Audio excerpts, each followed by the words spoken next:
Assalamualaikum warahmatullahi wabarakatuh. Innal hamdalillah wassalatu wassalamu ala Rasulillah Sayyidina Muhammad ibni Abdillah wa ala alihi wa sahbihi wa mawalah, amma ba'du. Hadirin anu dipika hormat anu insyaallah ku Allah dimuliakeun. Oge teu hilap ka bapak-bapak, ibu-ibu, warga sadaya anu kupribados dipika hormat anu insyaallah ku Allah dimuliakeun. Puji miwah syukur urang sanggakeun ka Allah Subhanahu wa taala anu alhamdulillah kalayan takdir ti mantena urang sadaya tiasa riung mungpulung patepung lawung patepang wajah dina tempat anu ieu barokah. Anu mudah-mudahan ieu reungan teh singajantenkeun hiji wasilah ngengengkeun syafaatul udma dina poe kiamah, amin ya Allah ya rabbal alamin. Oge rahmat miwah salam mugi salamina dicurah tur dilimpah ka paduka Rasul wastana Kangjeng Nabi Muhammad sallallahu alaihi wasallam. Teu hilap ka para keluargana, sahabatna, tabiina, oge mudah-mudahan eta rahmat teh dugi ka urang sadaya, amin ya Allah ya rabbal alamin. Hadirin anu dipika hormat, dina dinten ayeuna urang ngabahas tentang kautamaan bulan Ramadan. Sabab seueur pisan jalmi anu teu terang naon wae kautamaan dina bulan ieu. Antupna loba anu menyanyiakeun waktu di bulan Ramadan, teu bersungguh-sungguh ibadah jeung puasa di bulan ieu. Tah kumargi kitu urang bahas dina dinten ayeuna. Di bulan Ramadan ieu nyaeta bulan diwajibkeunana puasa nunaikeun rukun Islam anu kaopat seperti anu diparentahkeun ku Allah dina Al-Qur'an. Ya ayyuhalladzina amanu kutiba alaikumusiyam kama kutiba alal ladzina min qablikum la'alakum tattaqun.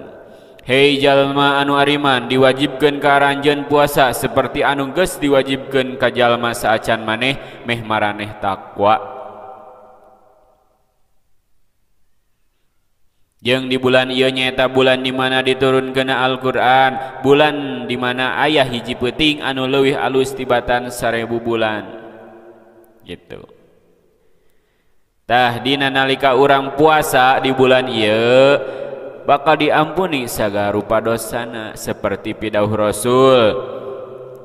Man shola Ramadana imanan wa ihtisaban ghufira lahu ma taqaddama min dzanbihi. Sing saha anu puasa Ramadan karena iman jeung ngaharepkeun pahala, maka bakal dihampura sagala dosana anu baheula. Aduh lebar pisan lamun urang teu bersungguh-sungguh ningkatkeun ibadah jeung memperbanyak ibadah urang di bulan anu berkah ieu.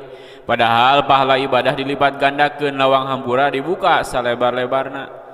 Urang kudu sumanget soalna bulan Ramadan teh datangna satahun sakali. Mumpung urang masih keneh dipasihan umur anu panjang ku Allah, pergunakeun kesempatan ieu semaksimal mungkin.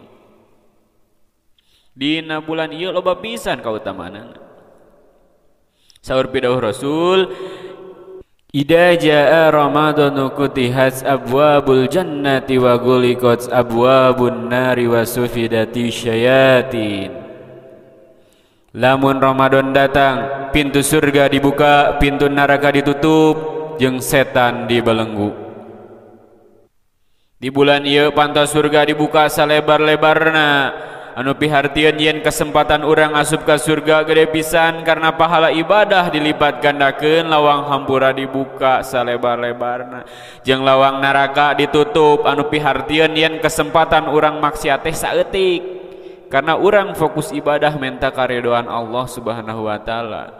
Jeung setan dibelenggu jadi teu bebas ngagoda. Kesempatan urang ibadah leuwih gede. Lamun masih aya anu hare-hare jeung maksiat berarti manehanana ngagugu hawa nafsuna, teu iman jeung teu ngaharepkeun kana pahala anu gede di bulan suci ieu. Fungsina puasa teh meh urang bisa mengendalikeun hawa nafsu. Walaupun godaan setan berkurang karena dibelenggu, urang kudu merangan hawa nafsu urang ku cara puasa. Mudah-mudahan urang sadaya tiasa menjalani puasa anu semangat leuwih getol kana ibadah amin ya Allah ya rabbal alamin. Hadirin anu dipikah hormat muasir anu dicarios kirang langkungna ulah kirang-kirang hapunten tisim kuring di alam cekap. Wassalamualaikum warahmatullahi wabarakatuh.